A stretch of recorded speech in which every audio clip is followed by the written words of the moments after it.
I mean, I just grew up in the church from a very young age. My grandfather's a pastor. And then I remember getting home that night and I was like, Mom, like, I think I'm ready. And she's like, ready for what?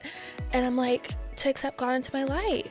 At my young age and my tender heart at that age, in my mind, I was just like, I want to become a daughter of the King. Like, I mean, I already was, of course, but I wanted to be considered a Christian. I wanted to be baptized. I wanted to be born again.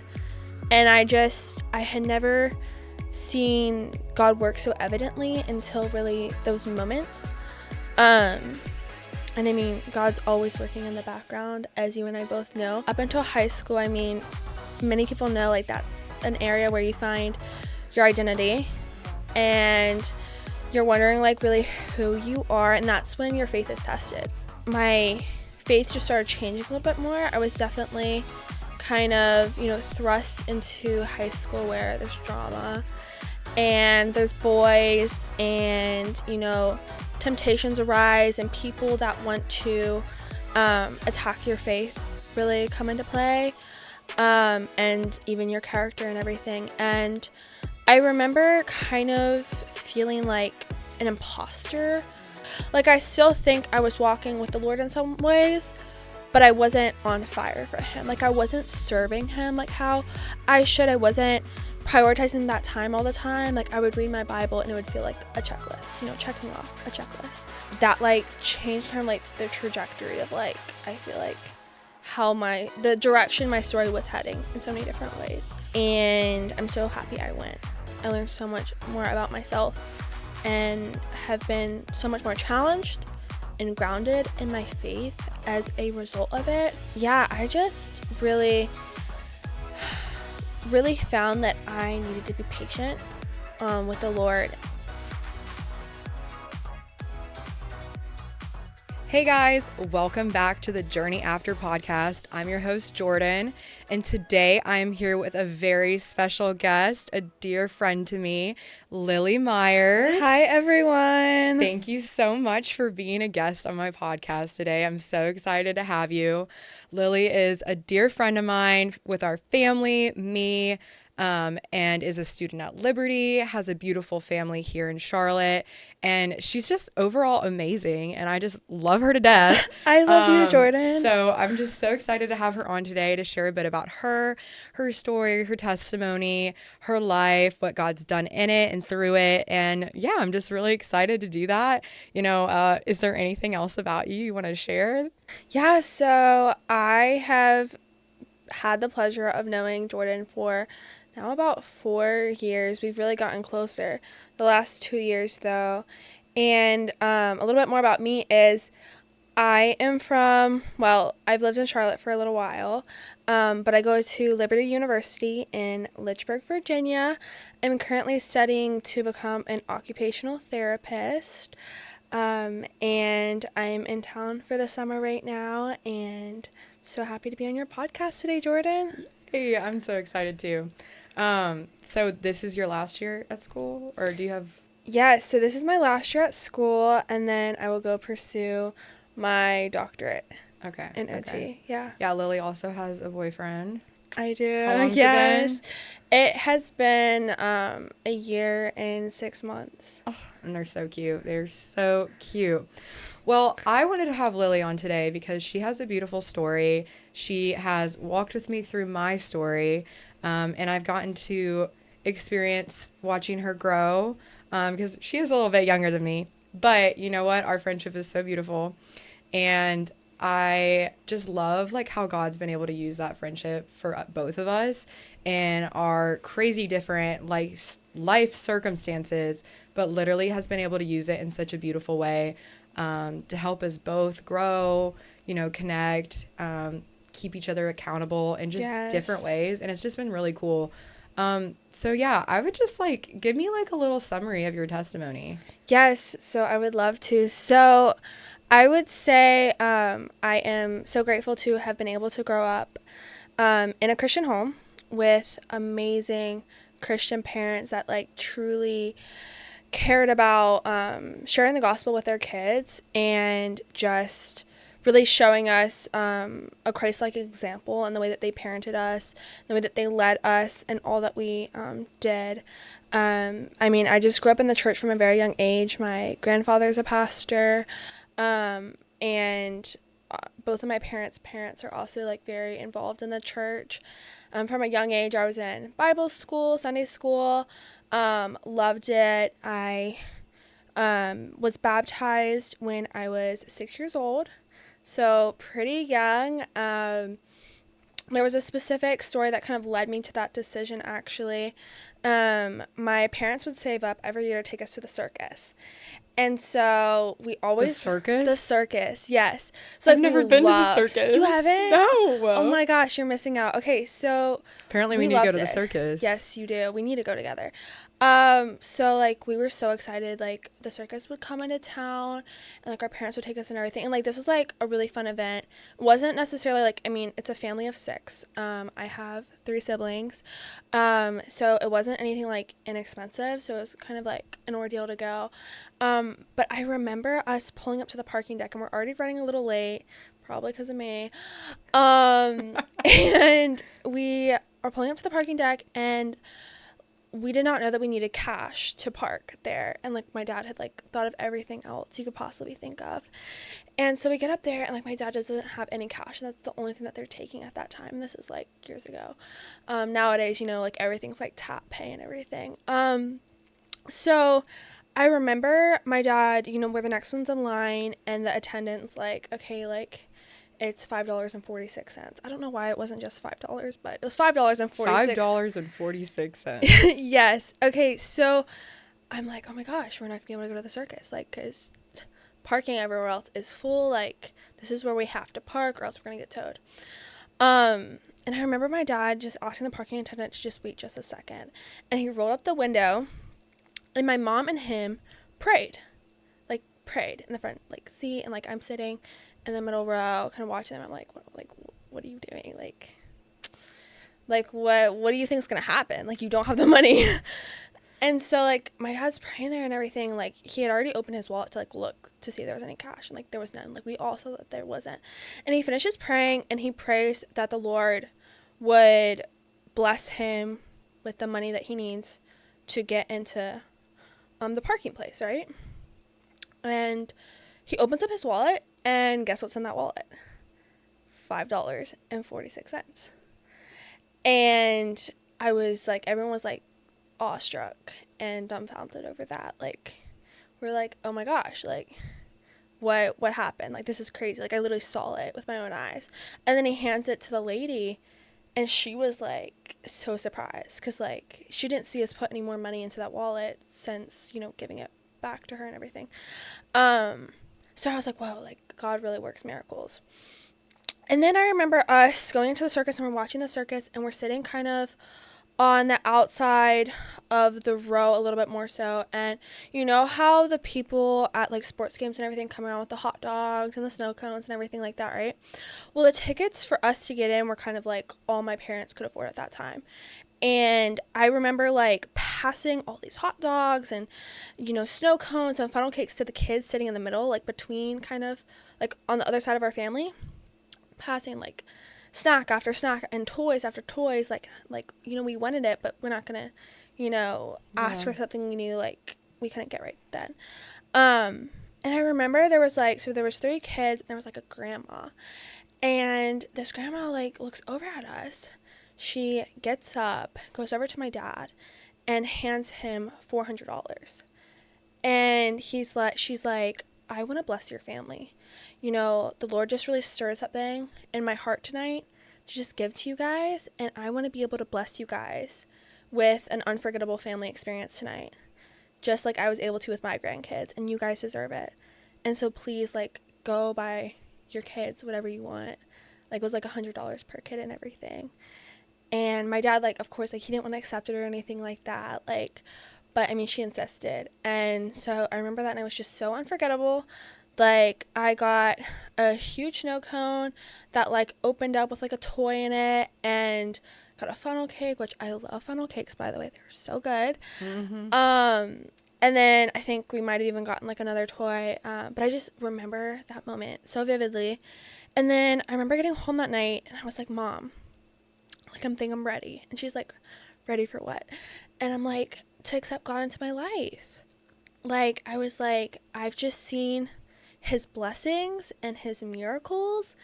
And at my young age and my tender heart at that age, in my mind, I was just like, I want to become a daughter of the king. Like, I mean, I already was, of course, but I wanted to be considered a Christian. I wanted to be baptized. I wanted to be born again. And I had never seen God work so evidently until really those moments. And I mean, God's always working in the background, as you and I both know. But just to be able to witness those miracles was so cool to me. So the rest of kind of my life since then, I was baptized and everything. I lived a pretty perfect life. Like, my family was always pretty well known in the church. We were involved in the church. We've moved around a good amount. And we were involved kind of wherever we went. But and I would say, like, I definitely, like, my faith was my own for many years. Up until high school, I mean, many people know, like, that's an area where you find your identity. Yeah. And you're wondering, like, really who you are. And that's when your faith is tested. You know what I mean? Like, Yeah. I think I was homeschooled, interestingly. I know, so weird, right, guys? Homeschooled all the way up until high school, actually. So I was able to live a pretty... How are you so social? I know, right? That's what everyone always asks. I was always like the talker, very outgoing, like did not fit the homeschool like Yeah, I was homeschooled stereotype. for 1 year. Nah. Yeah, so I was homeschooled, and I mean it was also because we were homeschooled so that we could see my dad more often with the job that he was doing. He was working crazy hours, and if we went to like normal like public or private school during school hours, we would not see him. What was he doing at that time? So he was a chief meteorologist. Okay. Yeah. So yeah, we were homeschooled, and I mean I loved it. I had such a great experience. I mean, I feel like I was doing school outside every day. Like, we were learning to cook. We were doing paper mache. We were doing, like, all these different crafts and arts and learning so many different new languages. Like, I learned, like, Latin. I took Latin for, like, 8 years. I learned how to draw the whole world from memory, including, like, every mountain range, river, ocean, lake. Oh, my gosh. State and, like, city. Like, all from memory. That was, like, our kind of final for our cartography class. Yeah, so I was homeschooled. But, yeah, so kind of when I moved to Charlotte was, like, when high school started for me and everything. And, like, my faith just started changing a little bit more. I was definitely kind of, thrust into high school where there's drama and there's boys and, temptations arise and people that want to attack your faith really come into play, and even your character and everything. And I remember kind of feeling like an imposter a lot. Like, I could go to church on Sunday and be like such a good girl, and then like the next day be, wanting to not live my life that aligns so well with those like values and ideas. And I was like, I felt like I was still so good. Like I felt like, oh, like, well, I'm not doing this or I'm not doing that. Like, I'm not partying, or I'm not like getting drunk, like this and that. Like, I'm not doing, all the normal things like this and that. Like, I feel like I'm, so much better or whatever. And I just don't feel like in that time, like, I don't feel like there was any sort of like spiritual awakening in my heart. Like, there was no fire. I wasn't on fire for the Lord. Like, I still think I was walking with the Lord in some ways, but I wasn't on fire for him. Yeah. Like, I wasn't serving him like how I should. I wasn't prioritizing that time all the time. Like, I would read my Bible and it would feel like a checklist, checking off a checklist. And I wouldn't say my faith really became my own until, honestly, the past 2 years. I started out at Liberty University, and as you guys might know, Liberty is a very strict school. or so many people think it is. Actually, a lot of the values, at least that I've come to learn that it instills upon you, are very good, and are very wise. And many of those rules didn't really affect me too much. But yes, I will say, like, Liberty is known for being a Christian school, and you know, making sure you value kind of the same thing as them in a lot of different ways. But I've loved it. The only thing that I just can't hop on the train with is not being able to wear sweatpants. You can. You can. You can wear sweatpants. You can wear sweatpants. You can wear leggings. You can. I was told you can't. You can't wear shorts. That's what you can't wear. You can't wear shorts. Ever? Even to the gym? Just in classes. Oh. Even the guys can't. They're not supposed to. But I've worn them. I mean, I'm going to be so honest. I don't know who even dress codes. I'm also in the exercise science program. So, like, then again, everyone wears shorts in those classes. So I'm not totally sure. I've heard, like, the divinity program gets dress coded the most, which is, like, that? The Bible, like, school and everything. I guess, because I think they were supposed to dress up. That and the law program. The law program, they have to, and business, you're supposed to, like, wear a suit.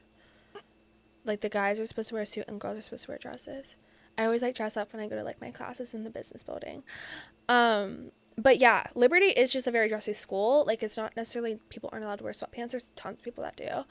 But, I mean, I remember my freshman year taking so much time to get ready. Y'all, wow. Man, all right, give us a rough estimate of how long you would take to get ready. I mean, I would, like, if I had an 8 a.m. class, which my first semester, I don't know how many of those I actually really attended. I would probably wake up at, like, 6 a.m., 6:30 to get ready for those. So, like, I'd spend, like, an hour. Like, the night before, too. Like, it was, like, kind of, like, a whole ritual. Like, it was bad. And that's why you don't find your worth and your value and your identity in other people and what they say about you.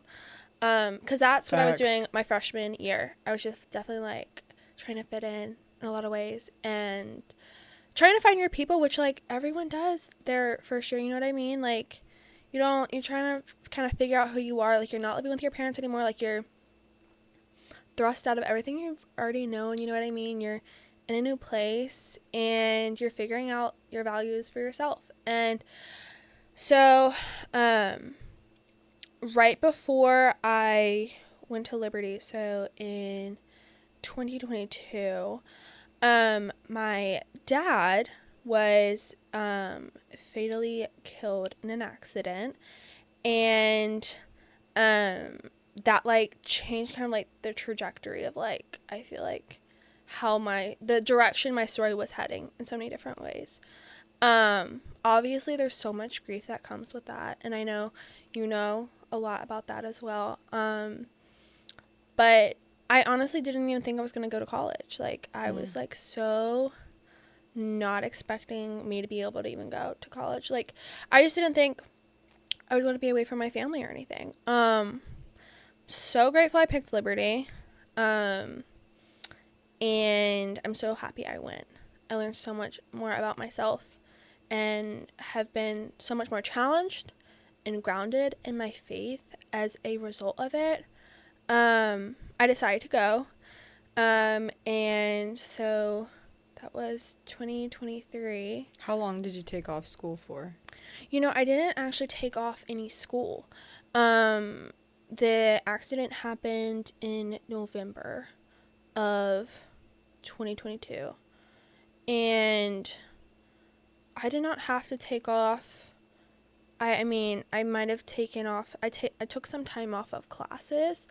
Because I guess that was my senior year, yeah. I took some time. Your senior? Yeah, my senior year. Of Liberty? No, high school.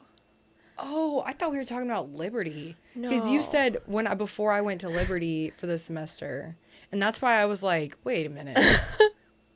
Yeah. Never mind. Yeah. So ignore me.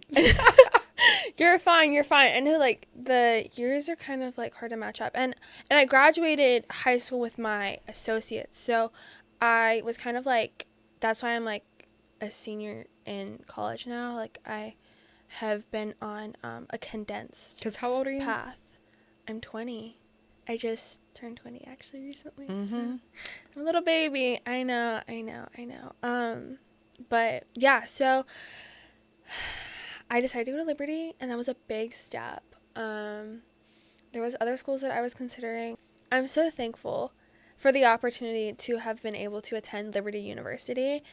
It was something that I didn't even know if I was going to be able to do with the amount of grief my family was walking through, and even myself. I just didn't think that was like on the table for me. But I decided to go, and so started there in 2023. And my first semester was so interesting. Learned so much about myself. Have had so many different things that I've gone through. I mean, I had to live with someone. Like, I had a roommate, and that was quite an interesting situation. And I mean, I was having to go to my classes and advocate for myself with putting together a schedule and meeting with an advisor, figuring out what classes I'm going to take and when registration and all of that stuff that comes with college, as many of you guys might know.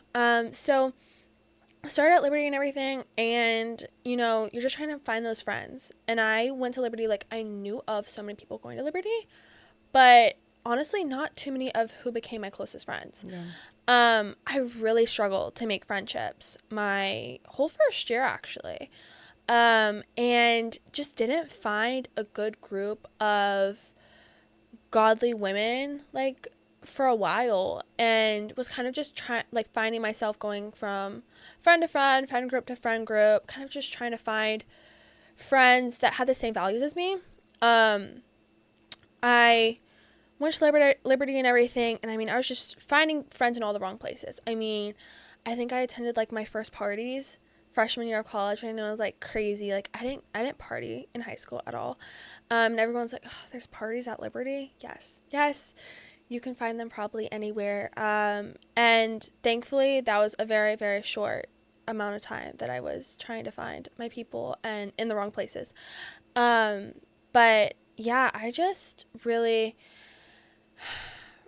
found that I needed to be patient with the Lord, and I think he was doing a work in me. He really was. And a work that was, not with a whole community like how I thought. I felt like I was alone often. There was no one experiencing the grief that I was experiencing, at least no one that I knew in the same way, unless someone like really walks through what you have walked through. It's so hard for people to act like you know what you're going through. Like, Yeah. you can get, I'm so sorry for your loss, and like, if there's anything you need, we're here for you, and like anything at all. And then What is like your one thing, if you could tell somebody like that is trying to support someone going through that, what is like something they can say or do that would have been beneficial, or like something you would have actually appreciated? That's so good.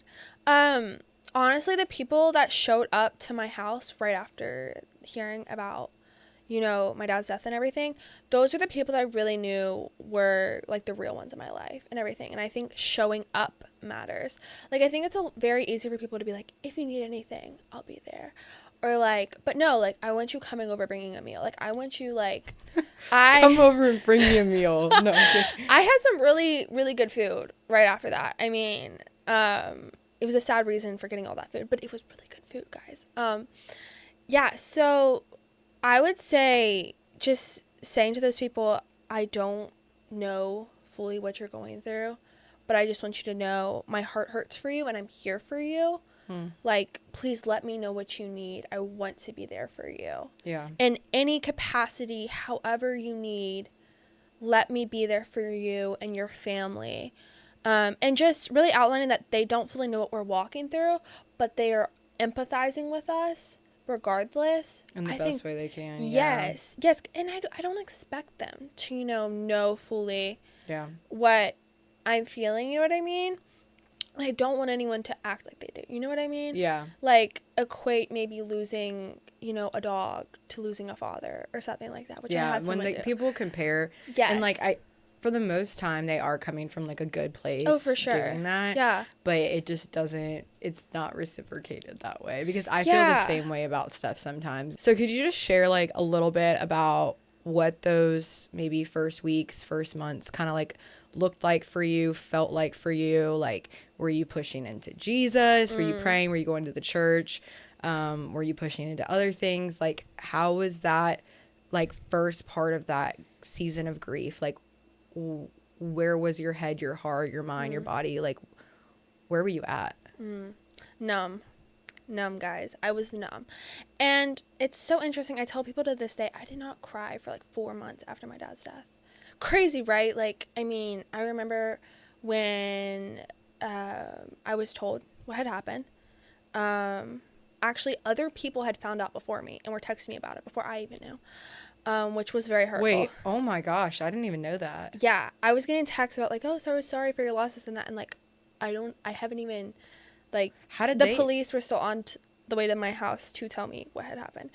Yeah, I had, like, that was so insane to me. Yeah, so when we were told the news and everything, you know, everyone was like very emotionally distraught and crying and wailing and all that, and I was just kind of like sitting there, like, comforting everyone.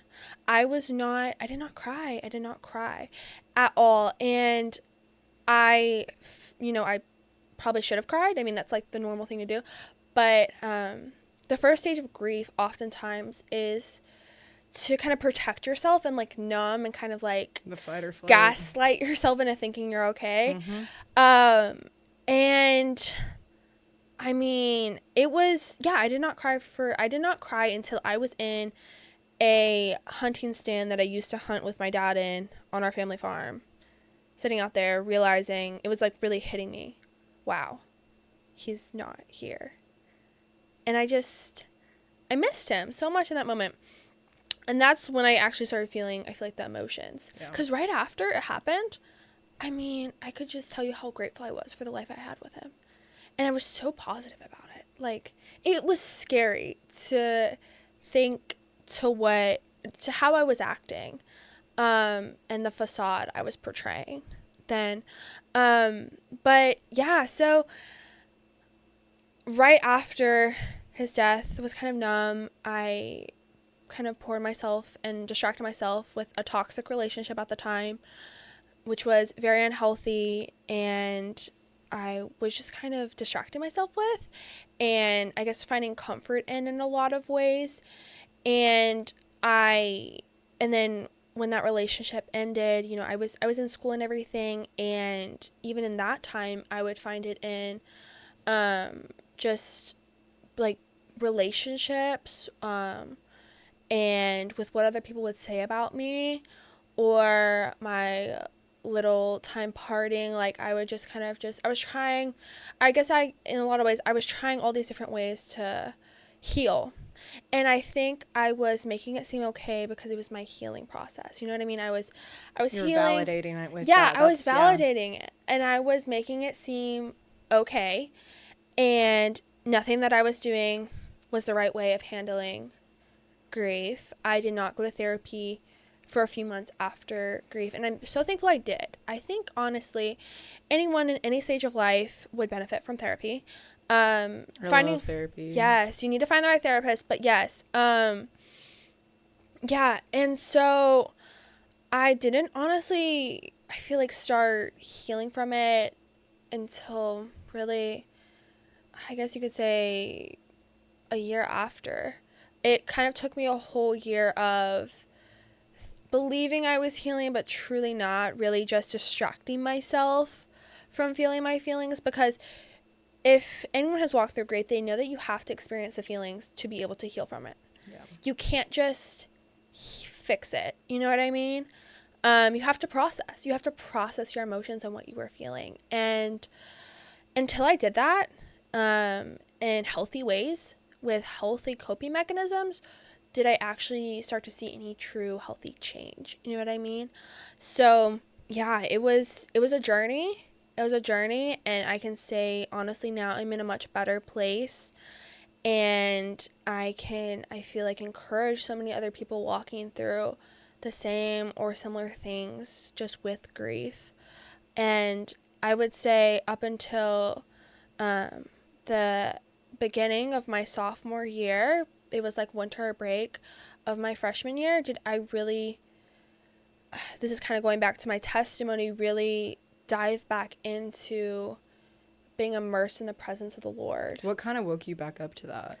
That's a really good question. I think it was just hurt from relationships. I think I tried to find the love of the Lord in so many people. And you can't do that. You know what I mean? I think I tried to find this fake love when all I really needed was the authentic love of Jesus. And I mean, I was just, I don't know. I didn't know my identity. I was letting so many other people speak into that. And it was really just a time when I had gone home. I was with my family and everything. And I was just like, I was so hurt. I was so hurt. And I had just felt just like I didn't know what to do. I felt kind of worthless. I felt unloved. I felt unknown, unseen, like I didn't feel valuable. And I was just like, I hate men. Men suck. I was like, I'm not dating. I'm not talking to any man. I'm like, I don't want to talk. I don't want to meet another man or talk to another man until he's my husband. Like, I can't. I don't want to do it. I'm done with all these talking stages. I'm done with all these, like, situationships. I was done with it. Like, I was looking for this love, and I was expecting it from all the wrong things. And I remember my mom and my siblings going on, I think it was like a day trip, to go see like some lights up in McAdenville or something like that. They were staying with my grandparents, and I wanted to stay home. I remember turning on some worship, Maverick City music, and I think Bethel later on in the night, and I just like started crying, and I was just like crying, and I was just asking to feel the Lord. And I started worshiping, and I was reading my Bible, and I mean, I looked at the time afterwards, and that was like 8 hours. It's like 8 hours, like all through the night. And I remember just hearing the Lord. I was like, he was like, daughter, I'm here with you. And I felt his presence. I felt his comfort, and I knew that I was safe. And I mean, I was just kind of so, I didn't understand all that he was doing, but I wanted so badly to trust him. And I feel like that was like a rededication of my heart to him in that moment. And I mean, I was repenting of, not spending time with him and being so far from him, not serving him how I should, and all these other things I was walking through. And I mean, I knew that he was giving me grace and forgiveness, and it was just such a beautiful moment, one that I will never forget. Wow. I love that. Like, I've heard so much of your story, but I feel like I've never heard it from, like, start to finish, and I've never heard the in-between details, the moments where God really just put his hands around you, and, like, I don't know, like, I'm in awe right now. And, like, God has used so many things in your life, the hills, the valleys, all of it, in such a beautiful way. And what I love, and I keep saying, is, like, literally, like, what the enemy meant for evil, God meant for good. Yes. And, like, I say that about my life so much, but, like, I say that about now everybody's life, because truly, like, living in this world, we're surrounded by sin, we're surrounded by pain, we're surrounded by grief, and the enemy is going to be out to get us no matter what. He's here to steal, kill, and destroy, and like, he's not going to let that go. Yeah. And everything that goes on in our life, he's going to try to make it go bad. He's going to try to ruin the beautiful blessing. He's going to try to take away that job. He's going to try to take away a spouse, a parent, a child, and God meant it for good. God already knew it was going to happen. God already wrote the story. He played it out second by second, moment by moment. And there is so much redemption, like grace, mercy, beauty, and just like a solid reflection of Jesus in you and your family. Thank you. Like the legacy that your father has left with you and your siblings and your mom, like it is truly a reflection of Jesus and how faith, like of a mustard seed, can literally create a mountain. And that's what you're walking into right now. Like you're truly walking in such a strong walk of obedience, and God is blessing that. God is honoring that. And like, I know your dad is so proud of you, and your mom and your siblings. I mean, all of you guys are so, so strong. And I don't know. I love hearing that. I think literally one of the favorite things that you said was you sharing that circus story. Like that is so beautiful, and I've never heard that story before. Yeah. And like what a special memory, and what an amazing way God was able to use that moment to just like shine a glimpse of him through a family bonding moment and experience. Like that's so special. And those are the kind of things that like will stick with us in our heart and our mind, and like God uses it to remind us like, hey, I'm still here. Hey, I will show up. Like knock on the door and I'm going to answer, ask and you'll receive. Like he's sitting right there waiting for us. And something that I was literally just saying earlier is like so many of us constantly question God's goodness, his faithfulness, and his willingness to provide. But we sit there, we ask, we sit there, we knock, but then we walk away. Like if we're not going to anticipate the answer, then why are we expecting God to show back up? If he's going to stand at the door and I'm standing there waiting, but I'm not going to open it, how am I supposed to receive what he has in store for me? So true. And,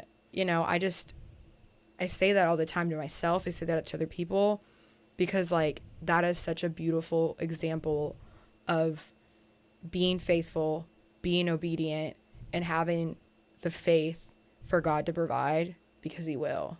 In every circumstance, no matter what it is. And I don't know, I just love that. Like that literally touched me in such a beautiful way. So thank you for sharing that. But of course. I don't know, I think your story is just so beautiful. And, you still have so much life ahead. God has so much in store for you. And it's literally an honor to have you in my life. Like my sister in Christ, my beautiful friend. And you're an inspiration to me. You encourage me. You love me through the highs, the lows, the isolating Jordan, the depressed Jordan, the crazy Jordan. You've walked through quite a few seasons with me, and you have remained a steadfast friend, and I am so appreciative of that. And I hope you know that you are amazing. You're beautiful. You are that daughter of the King. Thank you, and girl. It's just, your life is a beautiful and amazing testimony of God's goodness and faithfulness and love towards us, truly. Yeah. And no, I'm trying to think, what time is it? We got to wrap up here soon, people. But I don't know. Do you have any like thing you would want to leave somebody with? Like something that you wish somebody would have said to you, or something that you live by now, or that you say to yourself on a hard day, or what is your thing that God's placed on you? God's not done with you. I think that is such a good reminder. I think in this grief journey, I really wondered what he was doing. Why? Like, why would you cause, or allow for such a God-fearing, God-honoring man to be killed and taken from us? Like, I had such a good relationship with my dad. And he was the best dad, beyond a doubt. And I just did not understand.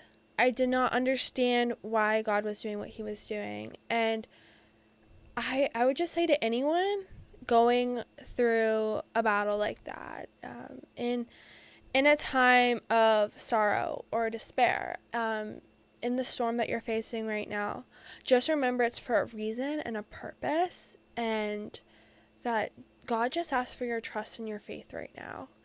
And there are seasons where He prunes from us things that, we once clung so dearly to, and rebuilds and rebirths an even better us. I believe in relying on Him and having faith in Him. And I truly believe God knows best. Mm-hmm. And I think when I experienced that loss, I did not know why. I had no idea why He did that. And I look back on it now and I just can see so many people's lives changed through that. And I truly believe that God has a story for whatever you are walking through. And I've even seen that in your life, that and even just like the being led back to the Lord and everything through what you've walked through. That's so inspiring to see. And It's hard. oh, it It is is. so hard. Yeah. And one thing, like, you kind of touched on this, but like, why would a good God who wants good things and doesn't want us to hurt, why would he let bad things happen to good people? Yeah. And why does he take away good people? Why does he let these things happen? And the one thing that I tell myself is like, Jordan, like, he didn't like choose this for you. You know, you chose these decisions. You chose to go to certain places. You chose to meet certain people. I made those choices. Yeah. God knew it was going to happen. Could he have stopped it? Absolutely. But we live in a world where we have free will. And God wants us to choose him. But being selfish human beings who are prideful and want what we want, I'm going to choose the bad decision sometimes because I'm a sinful human. Yeah. And there is no one, I can't sit there and blame God for the choice that I chose. Yeah. But I can tell you, he knew that I was going to choose that, and he still chose to love me. He still chose to hold my hand and walk me through it. And he still chose to walk me back to the top of the mountain. Yeah. And, you know, that is what our good God does. And that is how he shows us love, forgiveness, and mercy every single day.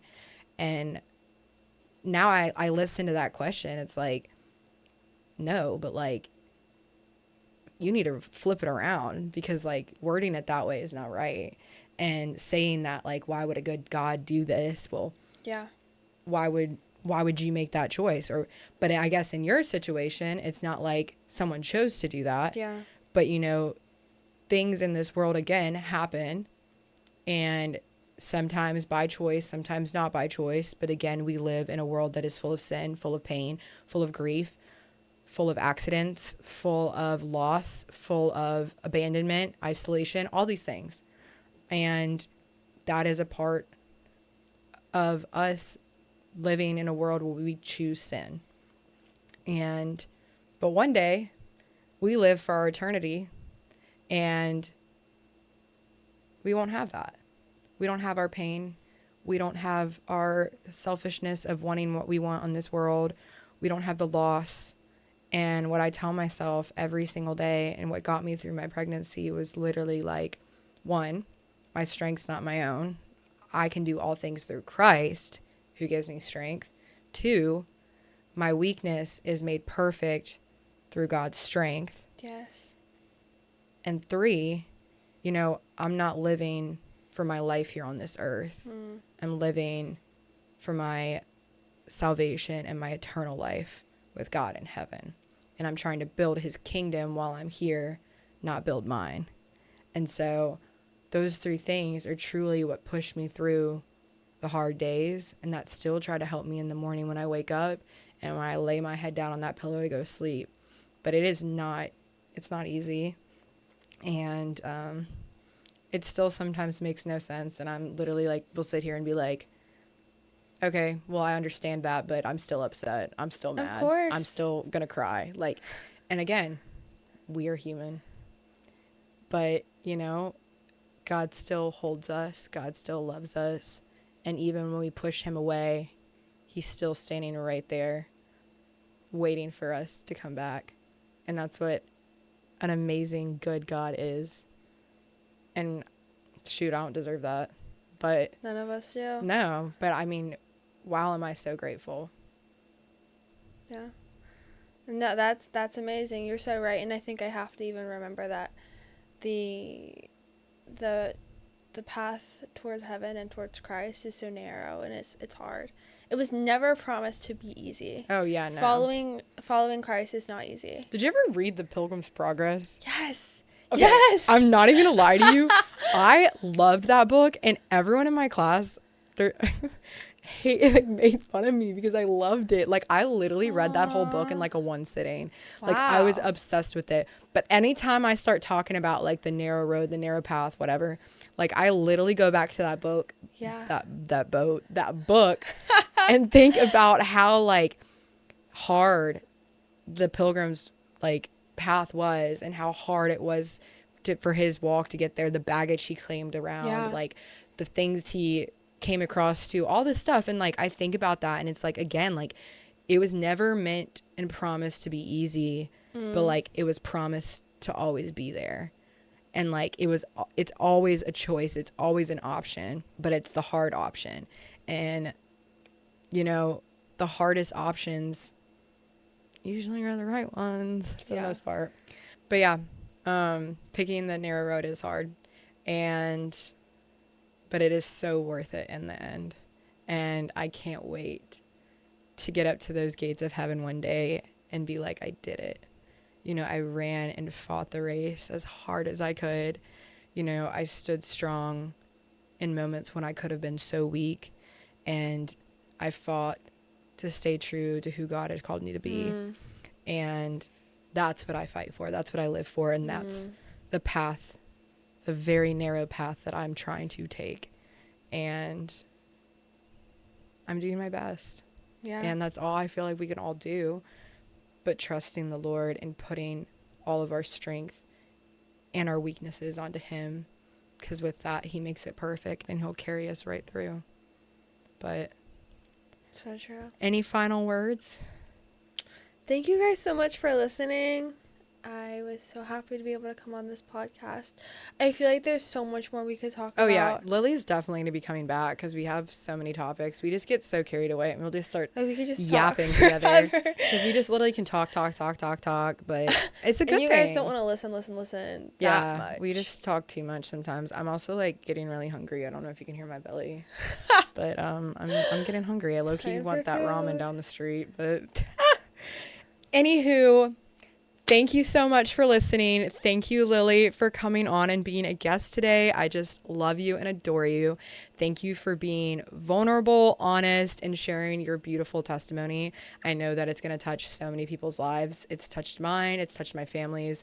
And I know God is continuing to use that. And I can't wait to see where that goes for you. I'm so proud of you, and I love you so, so much. So just thank you. Thank you for coming on that today. Thank you, Jordan. I was so happy to be on it today. I'm so proud of you for all you're doing, and I'm so proud of you for starting this podcast and just being able to see the beautiful, amazing, resilient woman of God that you are and that you are continuing to become. It has been such a journey, and one that I am so proud to be able to say I have walked alongside, and I am just so, so excited to see what the Lord is going to do in and through you, and even through this podcast. So thank you guys so much for listening today. Thank you. That was so sweet. Oh, I love you. Well, if you are interested in being a guest like Lily, feel free to check out my website under the Get Connected tab down. There is a guest form that you can fill out that I personally get to check through, and would love to have you on in person. If not, feel free to subscribe to my website to get monthly updates. Might check out my YouTube channel and my Spotify, where all these videos and podcasts will be uploaded. And just stay connected, share it with a friend, listen to it on your morning walk or run and your long drive to work. But thank you for your support. Thank you for your love.